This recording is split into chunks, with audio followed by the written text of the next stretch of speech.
असुरों ने देवताओं के ऊपर आक्रमण कर दिया, घोर युद्ध होता है, सारे असुर पराजित होते हैं और पराजित होकर के गुरु जी के पास जाते हैं।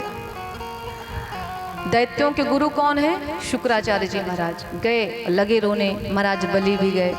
शुक्राचार्य जी महाराज कहते हैं कि यदि आप मेरी बात मानो तो मैं फिर से सिंहासन आपको दिला सकता हूँ।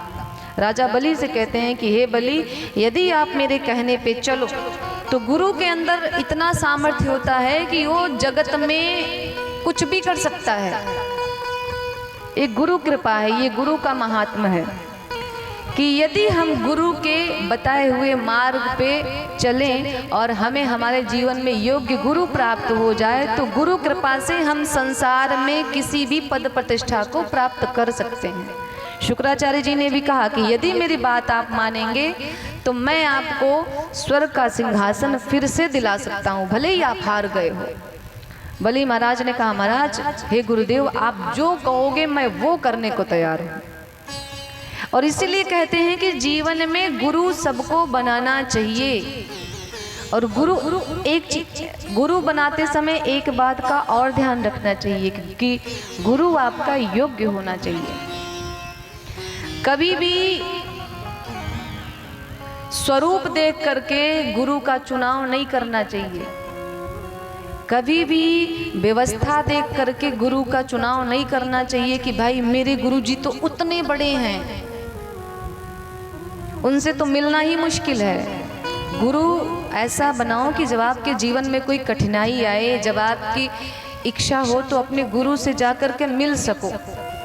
ऐसा ना हो कि दीक्षा तो आपने ले लिया, अब दीक्षा लेने के बाद गुरु जी से भेंट हो पाना मुश्किल है। बस वही दीक्षा के समय ही भेंट हो पाई थी, वो भी दूर से, नज़दीक से वो भी नहीं, विधिवत आपकी दीक्षा भी नहीं हुई। तो गुरु ऐसा हो जो गुरु पूर्णिमा पे आपको आशीर्वाद दे सके, आप अपने गुरु को अपने घर बुला सकें या अपने गुरु के दर्शन करने स्वयं जा सकें। परीक्षित सुखदेव जी से कहते हैं कि यदि हमें जीवन में गुरु बनाना हो तो गुरु के अंदर क्या विशेषता होनी चाहिए, गुरु का गुण क्या होता है। तो सुखदेव जी कहते हैं कि सद्गुरु का पहला गुण होता है सरलता।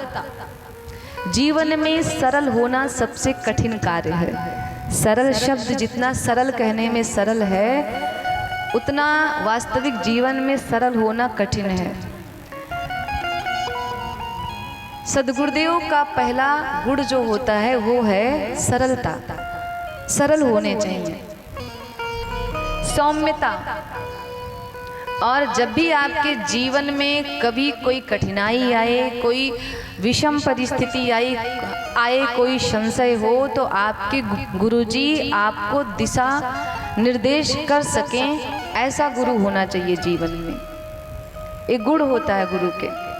तो जीवन में गुरु ऐसा बनाओ कि जो समय समय पे आपका मार्गदर्शन कर सके। क्योंकि आज एक गुरु कह रहा है कि हे राजा बलि, तुम भले हार चुके हो देवताओं से, देवताओं ने भले अमृत का पान कर लिया है, लेकिन एक गुरु के अंदर ही इतना सामर्थ्य होता है कि अमृत पिए हुए देवताओं को भी पराजित करने की क्षमता रखते हैं। और कहते हैं कि हे बलि, अगर मेरी बात तुम मानो, मेरे कहने से चलो, तो मैं अभी भी तुम्हें स्वर्ग का सिंहासन दिला सकता हूँ, बिठा सकता हूँ। इसके बाद में राजा बलि से कहते हैं कि काम करिए, आप ब्राह्मणों की सेवा खूब कीजिए। यदि ब्राह्मण चाहेगा तो आपको आपका सिंहासन पुनः प्राप्त हो जाएगा।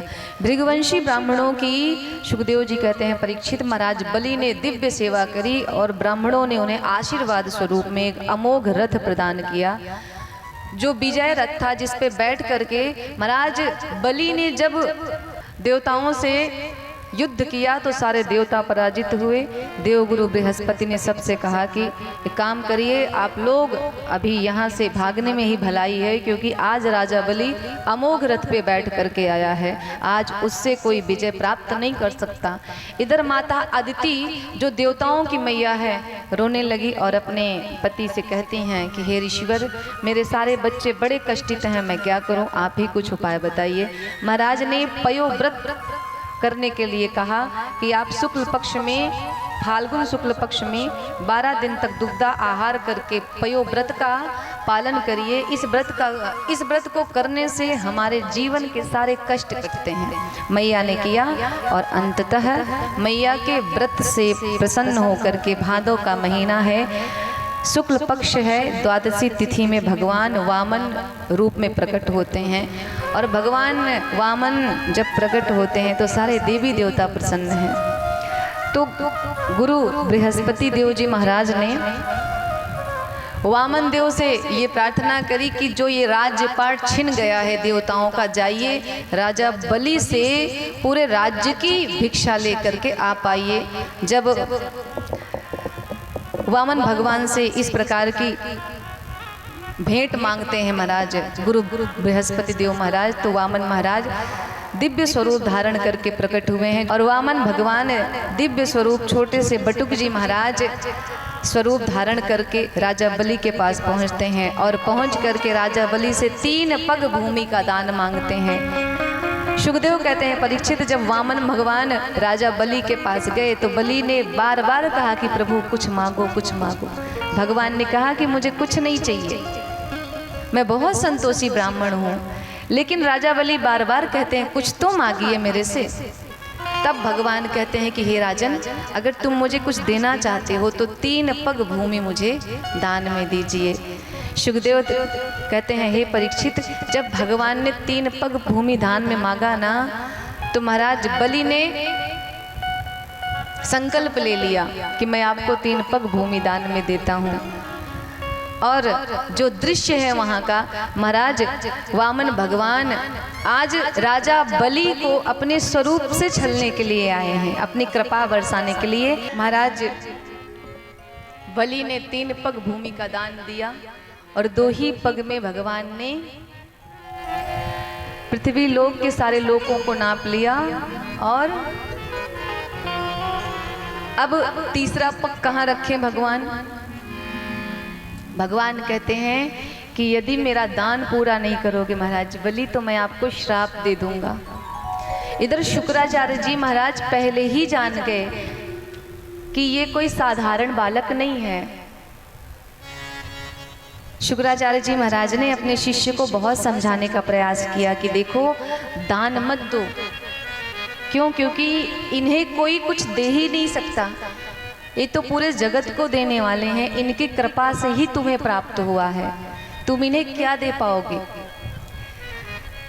महाराज बलि कहते हैं कि मैंने संकल्प कर लिया है, अब तो मैं अपने संकल्प से पीछे नहीं हट सकता। शुक्राचार्य जी महाराज अपने शिष्य को बचाने का बहुत प्रयास करते हैं, यहाँ तक कि जब महाराज बलि भूमि का संकल्प करने जा रहे थे दान करने का, तो जिस कमंडलू से जल लेकर के हाथ में संकल्प करने को तैयार हुए, उस कमंडलू की नलिका में जाकर के शुक्राचार्य जी महाराज बैठ गए कि मेरा शिष्य दरिद्र होने से बच जाए। उनकी ये सोच है कि मेरा शिष्य दरिद्र हो जाएगा। जब उस कमंडलू की नलिका में जाकर के बैठते हैं तो भगवान जल नहीं निकलता है, तो भगवान कहते हैं कि हे बलि, लगता है कि तुम्हारी कमंडलू की नलिका में कोई विकार आ गया है। एक सीख उठाया महाराज बलि ने और जैसे ही कमंडलू की नलिका में डाला, महाराज शुक्राचार्य जी महाराज की एक आंख समाप्त हो गई और फिर वो बड़ी पीड़ा से व्याकुल होकर के प्रकट हुए और अपने शिष्य को श्राप देते हैं कि जा तू श्रीहीन हो जा, दरिद्र हो जा। तीसरा पग कहते हैं, भगवान महाराज बताइए मैं किधर रखूं? तो राजा बलि ने एक प्रश्न किया भगवान से, बोले प्रभु मेरा एक प्रश्न है। कैसा प्रश्न? राजा बलि कहते हैं, नाथ मुझे ये बताइए कि दान देने वाला श्रेष्ठ होता है कि दान लेने वाला श्रेष्ठ? जगत में श्रेष्ठ कौन होता है? भगवान ने कहा महाराज बलि, वैसे तो श्रेष्ठ दान देने वाला ही होता है, लेने वाला कभी श्रेष्ठ नहीं होता। तो महाराज बलि कहते हैं प्रभु, जब देने वाला इतना श्रेष्ठ है, उसका आपने सब कुछ ले लिया, तो आप उसको क्यों छोड़ रहे हो? इसलिए नाथ तीसरा पग मेरे शीश पे रख करके मुझे कृतार्थ कीजिए। भगवान आज राजा बलि के ऊपर रीझ गए और कहते हैं कि बताओ तुम्हें क्या वरदान चाहिए। राजा बलि ने कहा मुझे कोई वरदान नहीं चाहिए, मुझे ये आपका स्वरूप जो आपने धारण किया है ना, ये स्वरूप मुझे बड़ा प्यारा लग गया। तो राजा बलि कहते हैं कि मैं चाहता हूँ कि मुझे पूरा जीवन आपके इसी स्वरूप का दर्शन होता रहे। तो भगवान ने कहा ऐसा तो हो नहीं सकता, तो क्या मैं पूरा जीवन जब तक तुम रहोगे मैं तुम्हारे यहाँ चौकीदार बन के रहूँगा कि आते जाते तुम्हें मेरा दर्शन होता रहे? भगवान ने राजा बलि को आशीर्वाद दिया कि जीवन भर मैं आपके सामने ऐसे ही खड़ा रहूँगा और आने वाले मनवंतर के तुम ही इंद्र बनोगे, और जब तक वो समय नहीं आता तब तक आप सुतल लोक में जा कर के राज्य करो।